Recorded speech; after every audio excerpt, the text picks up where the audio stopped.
en el ámbito académico, soy profesor invitado en Cayetano Heredia en la Universidad de Piura y en este momento me desempeño como director académico de internado y segundas especializaciones en la Universidad Peruana de Ciencias Aplicadas en la UPC, en las tres universidades.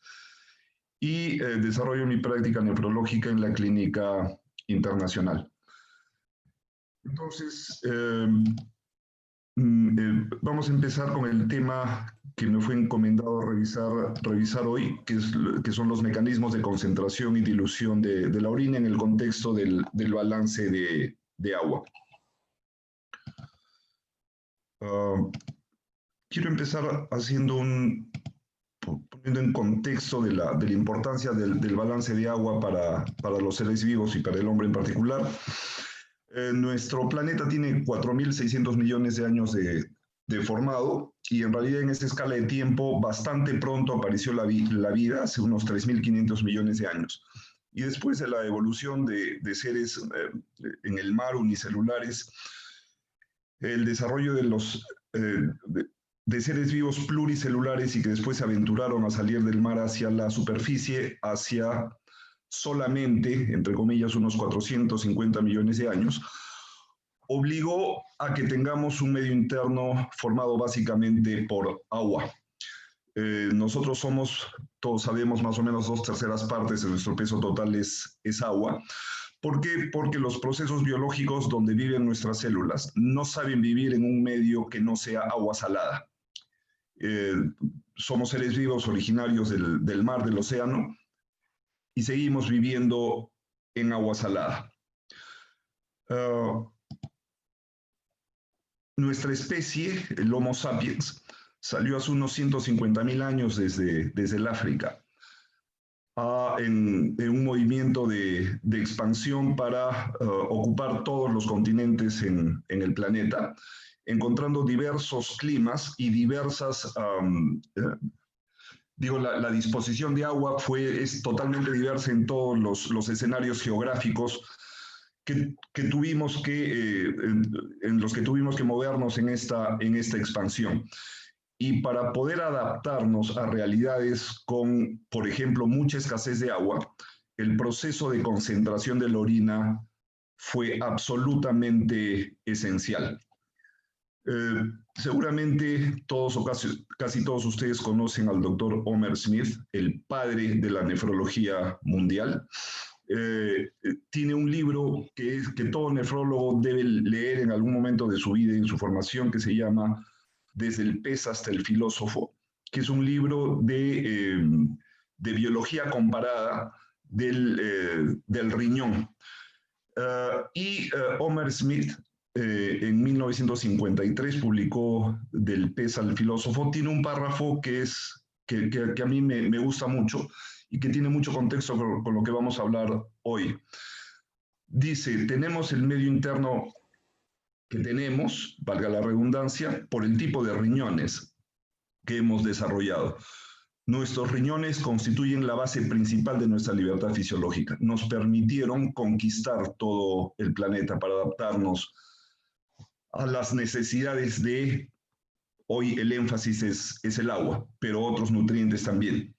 Superficialmente, dice Homer Smith, se podría decir que la función de los riñones es producir orina, pero esa es una visión muy superficial. Viéndolo de una manera más considerada, se puede decir que los riñones, manteniendo nuestro medio interno, en realidad los riñones son responsables de crear, de hacer la materia de la que está hecho el Homo sapiens, el filósofo.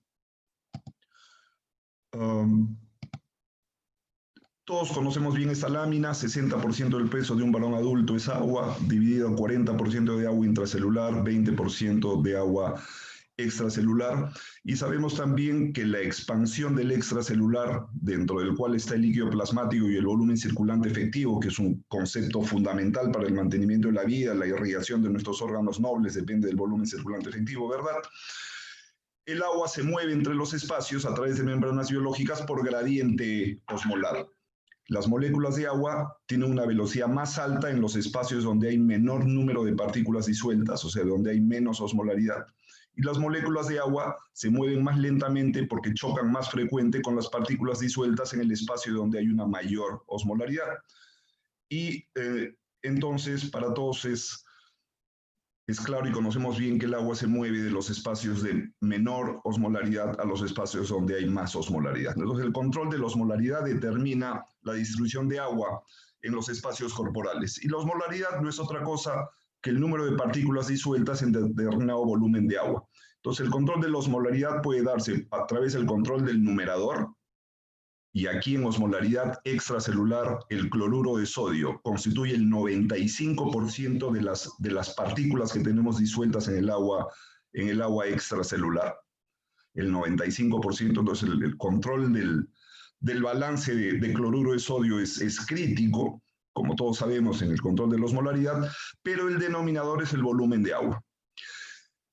¿Cuál es el mecanismo por el cual controlamos el balance de osmoles? Es el estado del volumen circulante efectivo. El martes vamos a tener una reunión respecto al sistema renina-angiotensina-aldosterona y el control de la regulación del volumen circulante efectivo.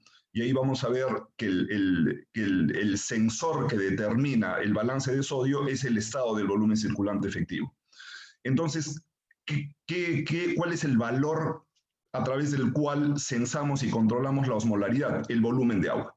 La regulación del balance de agua es el mecanismo por el cual controlamos osmolaridad. Este balance de agua, en este esquema muy sencillo, todo el agua que ingresa a nuestro cuerpo en agua líquida o el agua contenida en alimentos, entre comillas, sólidos, que todos tienen alguna cantidad de agua, ingresa a nuestro cuerpo. Y esa cantidad de agua que ingresa a nuestro cuerpo, para que el sistema se mantenga en balance, tiene que ser excretada exactamente en la misma cantidad. Y tenemos vías de eliminación de agua a través de las heces, 100, 150 mililitros en las heces formadas de un adulto. Las pérdidas insensibles a través de piel y respiración, y el único volumen de pérdida que está muy finamente y fisiológicamente controlado es el volumen de orina. Y el riñón finalmente lo que tiene que hacer es regular el volumen de orina que producimos todos los días para que, sumados a las otras pérdidas, esta excreción de agua sea exactamente igual a la cantidad de agua que ingresó al sistema en las últimas horas.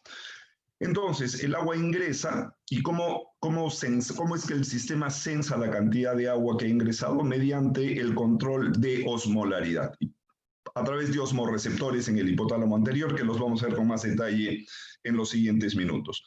Estos osmorreceptores inducen dos respuestas: sensación de sed y liberación de hormona antidiurética. Si es que la osmolaridad sube fuera de los niveles normales, estos osmorreceptores van a generar la orden para que sintamos la necesidad de beber agua y liberemos antidiurética a la circulación para que la antidiurética llegue a los conductos colectores en el riñón y se produzca el mecanismo de reabsorción de agua.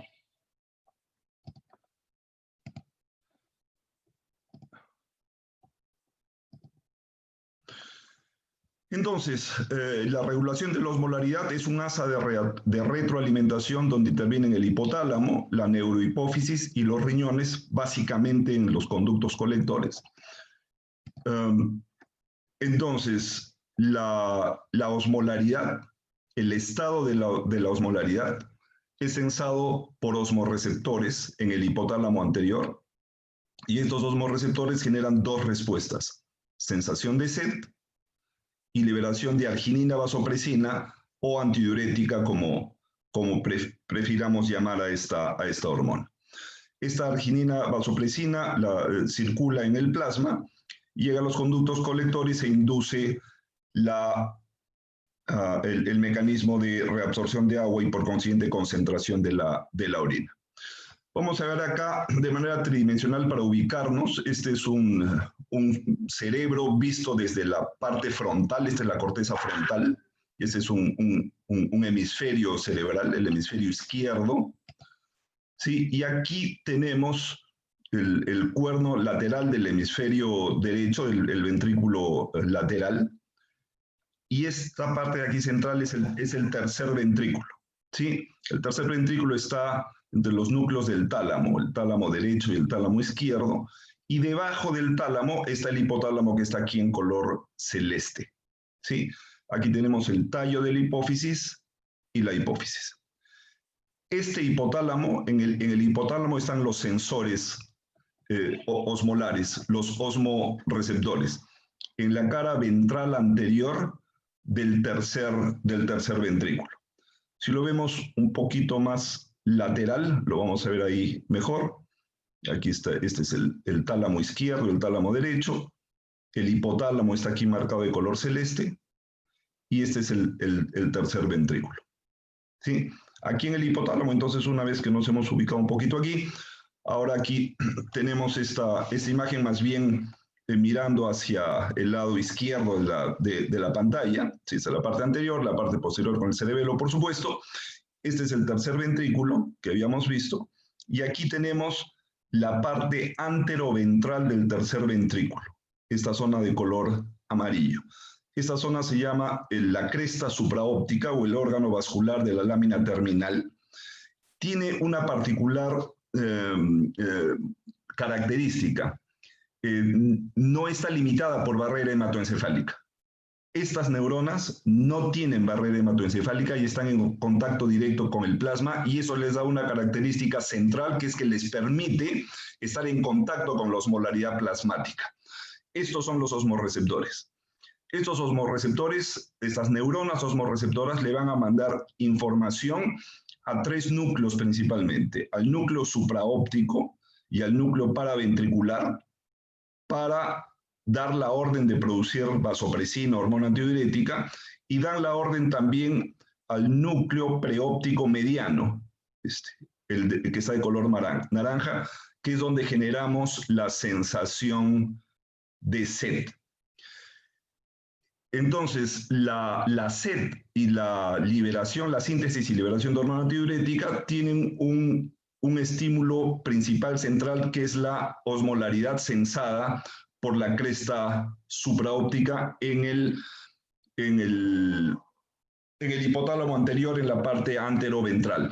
Pero hay controles también, o hay estímulos no osmolares, angiotensina 2, la cantidad de sal que ingerimos, el estrés psicológico, que pueden inducir sed y pueden inducir también la liberación de hormona antidiurética por estímulos que en conjunto llamamos estímulos no osmolares. Y este núcleo, el órgano subfornical, este núcleo, tiene una importancia evolutiva bien interesante, porque, a ver, desde el punto de vista evolutivo, las características evolutivas que se perpetúan a una especie según la teoría darwiniana clásica son las que permiten sobrevivir mejor a la especie, ¿no? Entonces, imaginen, el desarrollo de este sistema de balance de agua es un sistema que no es exclusivo. Por supuesto, el Homo sapiens ha venido evolucionando en las especies, en los mamíferos, digamos, y antes de los mamíferos también.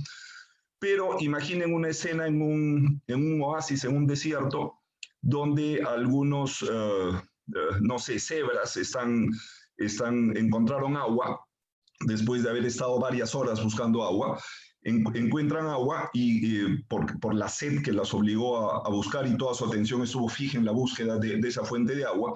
Pero si encuentran el agua y muy entusiasmadas están fijadas solamente en beber agua, lo que puede suceder es que carnívoros pueden haber estado detrás de ellas, de las cebras, y si no tienen una mirada lateral para darse cuenta qué cosa está ocurriendo, podrían ser mucho más fácil presa de esos carnívoros. Entonces, ¿qué cosa sucede? Hemos desarrollado un fenómeno fisiológico de saciedad anticipada. ¿Qué es la saciedad anticipada? La sed y la liberación de hormona antidiurética empiezan a disminuir antes que bebamos agua. O sea, antes que la bebida de agua haya corregido nuestra osmolaridad, la sensación de sed y la liberación de antidiurética empiezan a disminuir, sobre todo la sensación de sed. ¿Cómo ocurre esto? Basta que el agua, sobre todo si el agua entra a temperatura fría, lo cual explica por qué los helados calman mejor la sed.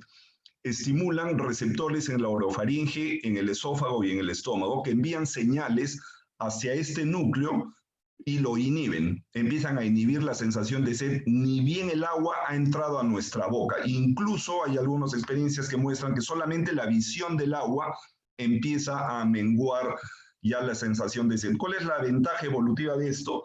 Que las cebras ya no están tan fijas en el agua y empiezan a tener atención hacia lo que está ocurriendo en su alrededor y así podrían visualizar a una amenaza para huir a tiempo. Entonces hay un mecanismo interesante de la saciedad anticipada en estos núcleos. ¿Cómo funcionan los osmorreceptores? Los osmorreceptores en la zona anteroventral del hipotálamo, donde no hay barrera hematoencefálica, funcionan por la adaptación de las neuronas, de los grupos neuronales, al estado de tonicidad del plasma. Si estamos deshidratados y nuestro plasma está hipertónico, el agua se va a mover desde donde hay menos osmoles hacia donde hay más, hacia el plasma. Y eso hace que el cuerpo neuronal disminuya de tamaño por deshidratación, ¿verdad? ¿Cuál es el mecanismo que tiene la neurona para adaptarse a un medio hipertónico? Tiene que igualar la tonicidad externa. Entonces tiene que ganar osmoles. ¿Qué ocurre? Se abren canales por donde cationes ingresan,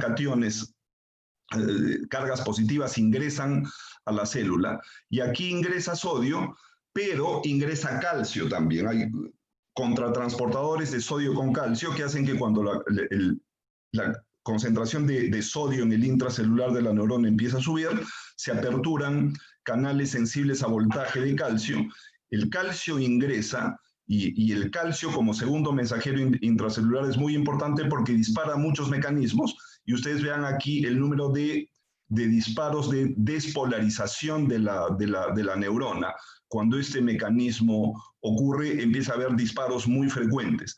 Y este calcio intracelular provoca el movimiento de vesículas donde está la antidiurética preformada para que se muevan junto con una proteína transportadora a la neurofisina a través de los axones hasta llegar a la neurohipófisis, hipófisis posterior, donde estas vesículas de antidiurética quedan almacenadas para ser liberadas cuando se necesite por mayor osmolaridad plasmática y se produzca antidiuresis para ahorrar agua en una circunstancia en que nuestro plasma está muy hipertónico. Este punto medio es el punto donde la osmolaridad está dentro del rango normal, pero en situaciones en que hemos bebido demasiada agua y nuestro plasma se pone más bien hipotónico, ocurre el fenómeno inverso. El agua se mueve ahora del plasma hacia el interior de la neurona se expande de volumen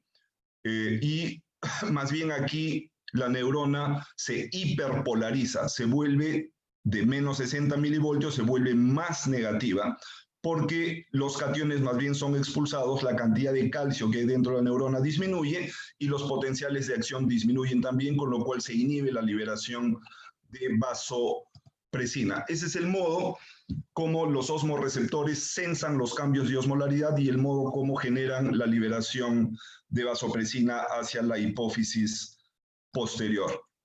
Entonces, tenemos aquí las células de los dos núcleos, el supraóptico y el paraventricular. Estas células se llaman células magnocelulares.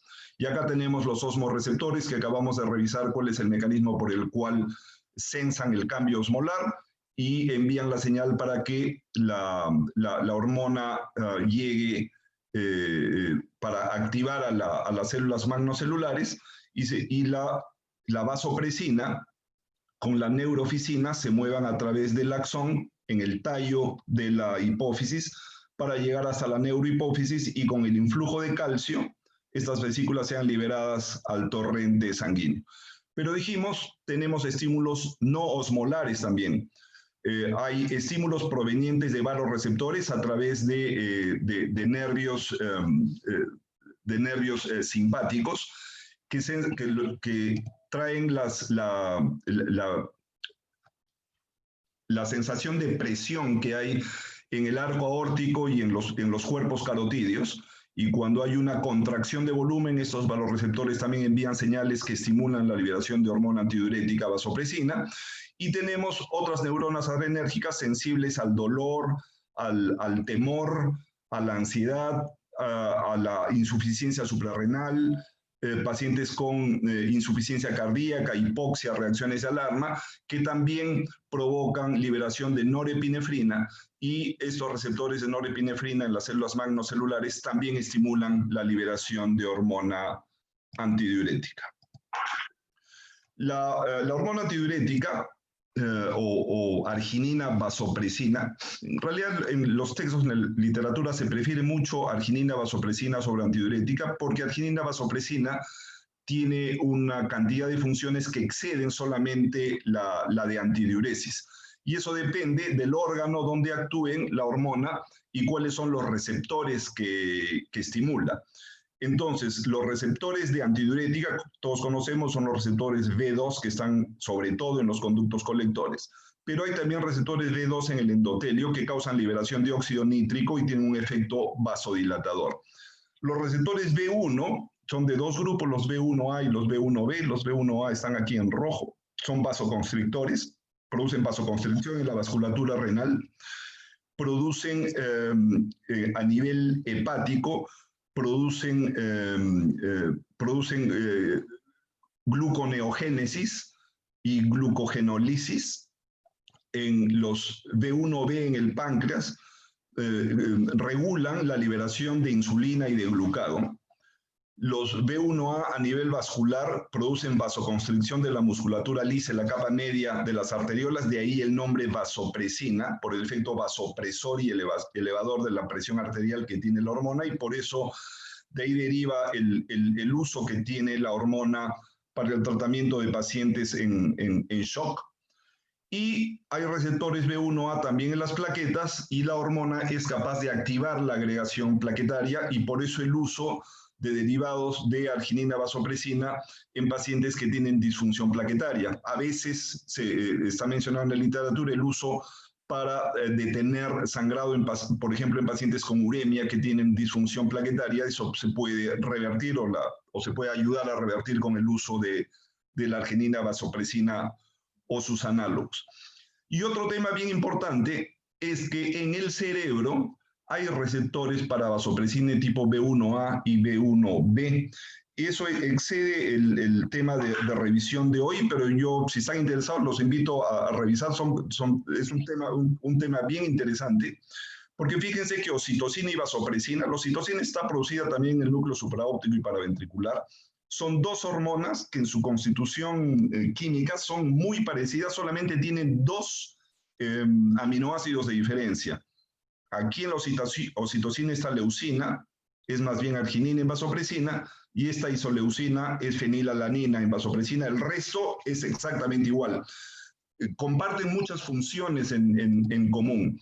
Y entonces la oxitocina es conocida por el efecto que tiene en la lactancia, pero también el establecimiento de lazos sociales y de pareja y de amor entre la madre lactante y su hijo, pero no solamente la madre y el hijo, sino los lazos sociales con amigos, con personas que nos caen bien o nos caen mal, y de pareja y de atracción y de selección de pareja sexual. ¿Sí? Por ejemplo, en el orgasmo se libera una gran cantidad de oxitocina, pero no solo oxitocina, sino también vasopresina.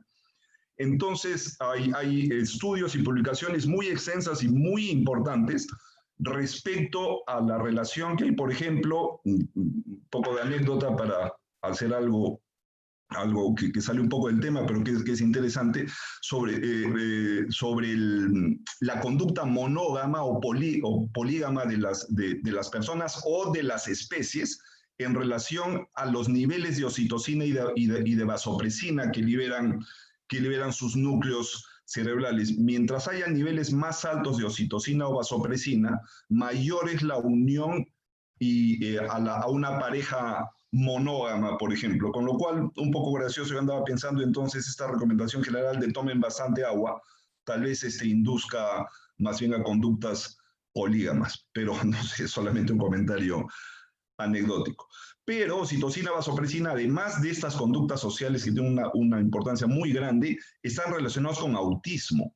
Los niños autistas tienen niveles llamativamente bajos de oxitocina y vasopresina. Se está haciendo muchos estudios sobre actuar sobre estas hormonas para revertir autismo, memoria, aprendizaje, reducción del dolor, respuesta de estrés y liberación de ACTH, son otras funciones cerebrales que tienen oxitocina y vasopresina. Entonces son hormonas complejas. La antidiurética, la vasopresina es una hormona con relaciones fisiológicas bastante más complejas que solamente el ahorro de agua. Pero hoy esa función, que es la función principal, es la que vamos a revisar.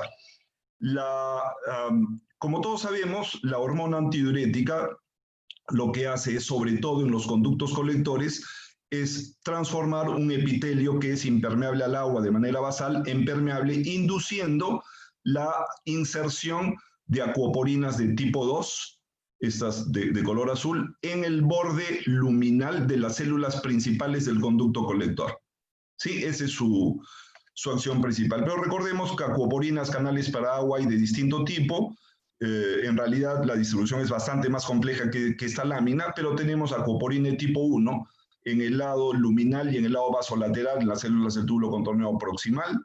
Tenemos acuoporina 1 en el endotelio, que permite el movimiento de agua a través de la pared del endotelio.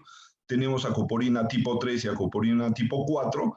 Todas las otras acuoporinas, excepto la acuoporina tipo 2, son constitutivas, ¿no es cierto? No necesitan la hormona para expresarse, están constitutivamente ahí, pero en el lado vasolateral. Acuoporina 3 de color verde y acuoporina 4 de color celeste están en el lado vasolateral y permiten el movimiento de agua, porque el agua es una molécula con carga eléctrica polar y las moléculas con carga eléctrica no son solubles en grasa. Todos sabemos bien, el agua y el aceite no se mezclan. Y entonces, para que el agua pueda atravesar las membranas biológicas, necesitan un canal proteico, que son las acuoporinas en la forma esta tridimensional. Cuando uno las ve en forma tridimensional, tienen el canal, esa acuoporina tiene una forma como de reloj de arena, ¿no? Entonces, las acuoporinas en general son constitutivas, pero la acuoporina tipo 2, para expresarse, necesita la señal de hormona antidiurética. Y entonces el borde luminal de las células principales que carecen de acuoporinas y no son permeables al agua, se vuelven permeables al agua por la aparición de estos canales llamados acuoporinas. Esa es la permeabilidad tubular al agua en micromoles por segundo, la cantidad de agua que puede pasar por segundo a través del epitelio de los distintos segmentos de la nefrona. Las barras que están en rojo es en ausencia de arginina vasopresina. Y entonces, sin antidiurética, sin arginina vasopresina, el túbulo contorneado proximal, la rama descendente de Henle son extremadamente permeables al agua, no necesitan hormona antidiurética. Pero la rama ascendente de Henle, desde su rama delgada y la rama gruesa, el túbulo contorneado distal y el túbulo conector son muy poco permeables al agua, prácticamente impermeables al agua, estos segmentos de la rama gruesa ascendente y el túbulo contorneado distal. Ni siquiera en presencia de hormona antidiurética. Ni poniendo hormona antidiurética, como sabemos, estos segmentos se transforman en permeables al agua porque no tienen acuoporinas ni constitutivas, digo, muy poquito, vean que ahí no es cero la barra, pero es muy poquito, y tampoco aparece acuoporina inducida por hormona antidiurética. En cambio, el conducto colector cortical y los segmentos medulares externo e interno responden a antidiurética. Basalmente tiene una permeabilidad al agua bastante baja, aunque el conducto colector en la médula interna tiene una permeabilidad mayor, pero en presencia de antidiurética esa permeabilidad al agua crece mucho, que es el sitio de acción principal de la hormona. Entonces, la meta es mantener la osmolaridad en el rango normal, 287 más menos 7.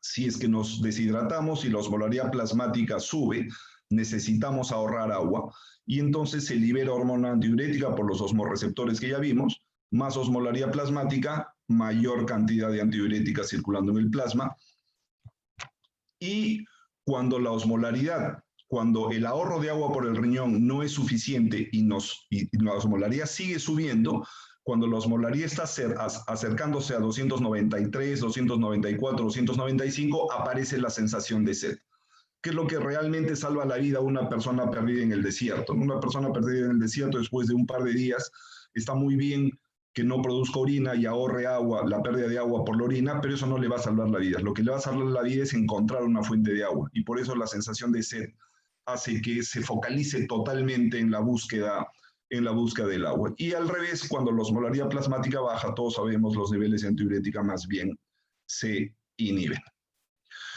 Esta es la misma gráfica que hemos visto: más osmolaridad, mayor osmolaridad plasmática, mayor concentración de arginina vasopresina en el plasma. Basta un cambio de 1 a 2% en la osmolaridad plasmática para que haya una elevación sensible de la concentración de vasopresina en el plasma.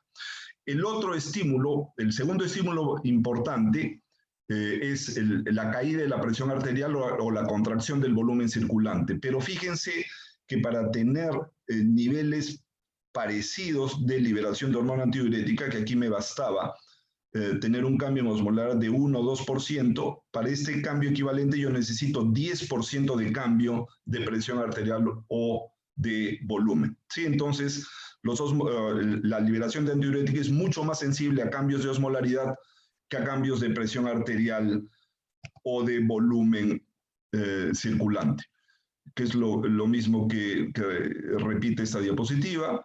La hiperosmolaridad, en cambio, 1%, la contracción del volumen circulante necesita un cambio de 10%. Y hay otros estímulos que los habíamos visto en una lámina anterior: náuseas, dolor, estrés, hipoglicemia, angiotensina 2, que son los estímulos, los otros estímulos no osmóticos. Más bien, inhibidores de antidiurética, alfa-adrenérgicos, glucocorticoides y el alcohol, todos, o supongo casi todos, conocemos los efectos o los síntomas de la resaca alcohólica, cuando el alcohol inhibe la liberación de hormona antidiurética y producimos poliuria durante la noche y amanecemos totalmente deshidratados por la inhibición, en realidad por una diabetes insípida central de tipo tóxico transitoria por el efecto de los niveles de alcohol en el plasma.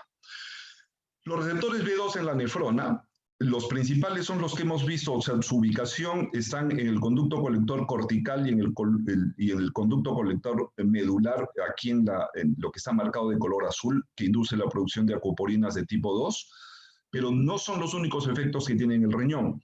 En el conducto colector cortical, la vasopresina induce la inserción de canales epiteliales de sodio y aumenta la reabsorción de sodio en el colector cortical.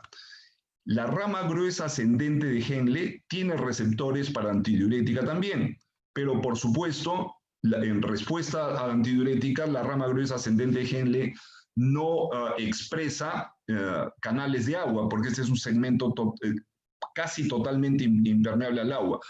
Pero la hormona antidiurética lo que hace es estimula la reabsorción de sodio, porque estimula los canales sodio-potasio 2-cloro, los famosos canales que son bloqueados por furosemida y todas las otras diuréticos de ASA.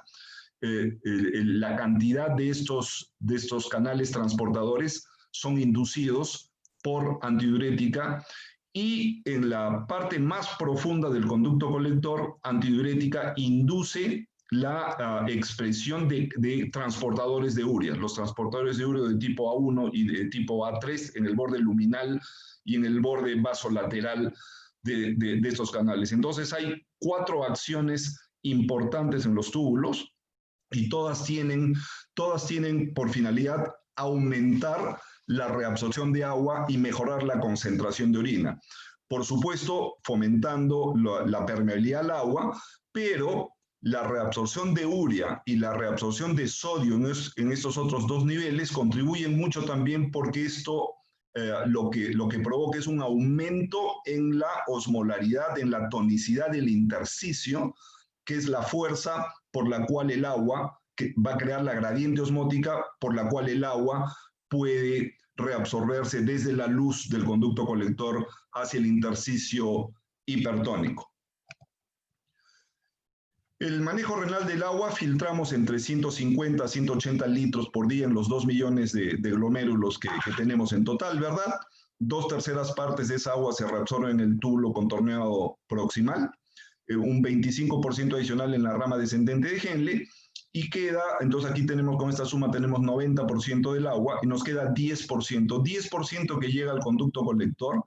10% de 150 litros son 15 litros de agua. Estos 15 litros de agua llegan a un segmento que de manera basal, de manera natural, es prácticamente impermeable al agua. Su permeabilidad al agua es muy baja, de manera basal, a menos que llegue hormona antidiurética. Entonces, sin antidiurética podemos producir un volumen de orina que está alrededor, un volumen máximo que está alrededor de los 15, 16, 18 litros, que es lo que puede llegar a producir de orina un paciente con una diabetes insípida central, al cual bruscamente se le ha bloqueado los mecanismos de liberación de hormona antidiurética.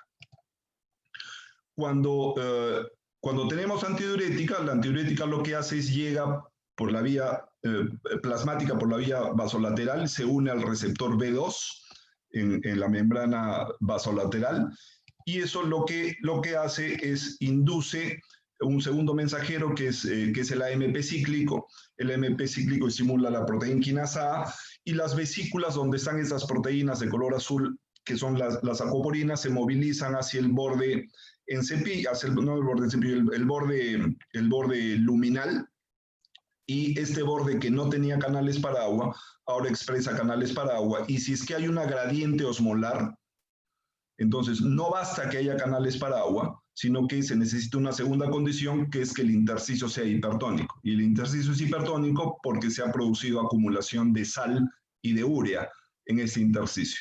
Entonces, si se cumplen estas dos condiciones, canales para agua e intersticio hipertónico, el agua se mueve y se reabsorbe, y de ese modo empezamos a concentrar la orina dentro del lumen del conducto colector. Esta es la misma lámina con más detalle, el antidiurético uniéndose al receptor, estimulando la adenilciclasa, aumenta el AMP cíclico, proteína quinasa A, y las vesículas que por exocitosis insertan estas proteínas, las acoporinas 2, y permiten la reabsorción de agua. El estímulo o los mecanismos intracelulares de la unión de la antidiurética al receptor B2 incluyen también estimulación de señales genéticas que aumentan la síntesis de estas proteínas, que son las acoporinas. La diabetes insípida nefrogénica puede ser congénita o adquirida. En la congénita, el 90% de los pacientes con diabetes insípida congénita tienen un problema heredado en el receptor B2. Esta proteína del receptor B2, su síntesis está codificada en el cromosoma X. Entonces, es un trastorno recesivo ligado al cromosoma X. En otras palabras, las mujeres transmiten la enfermedad, pero no la expresan, solamente la expresan los hijos varones. El 90% son con problemas en el gen que codifica el receptor B2 en el cromosoma X, pero el otro 10% tienen problemas en los genes donde se sintetizan la acuoporina 2, y este gen no está en el cromosoma X. Entonces, si una niña tiene diabetes insípida congénita, si es mujer, el problema casi con absoluta certeza está en el gen de acuoporina 2 y no es la forma clásica ligada al cromosoma X en la codificación del receptor B2.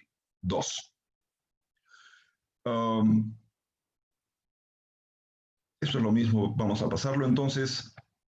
Esto ya lo mencionamos, para que la orina se concentre necesitamos dos condiciones: canales para agua insertados, estimulados por antidiurética, y para que el agua se mueva necesitamos un motor. ¿Cuál es el motor que mueve agua? Gradiente osmótica. Necesitamos acumulación de solutos en el intersticio.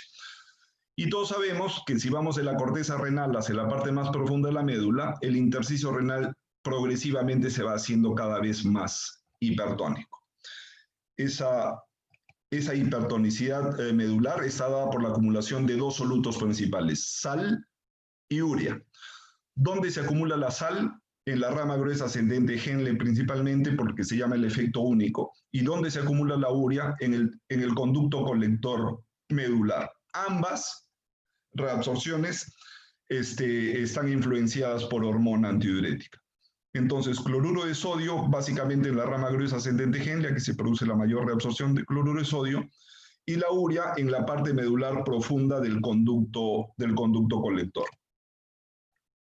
Esto es lo mismo.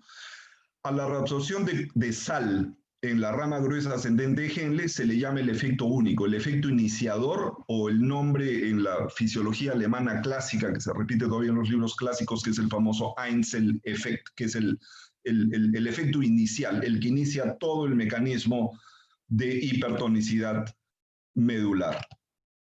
Entonces, este famoso gráfico que expresa de manera teórica, esto no ocurre en la realidad, sino trata de explicar teóricamente cómo es que un sistema en asa logra generar un intersticio hipertónico.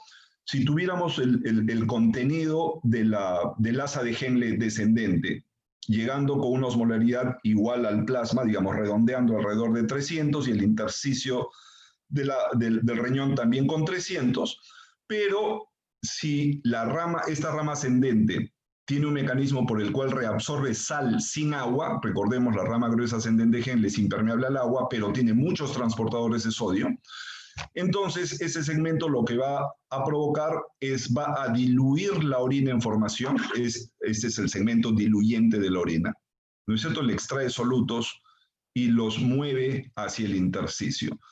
Pero inmediatamente aquí se crea una gradiente con el asa descendente. Y entonces en el asa descendente el agua se mueve como siempre, porque como el asa descendente es totalmente permeable al agua, porque aquí tenemos acoporinas de tipo 1 en ambos lados, en el lado vasolateral y en el luminal, que están naturalmente ahí.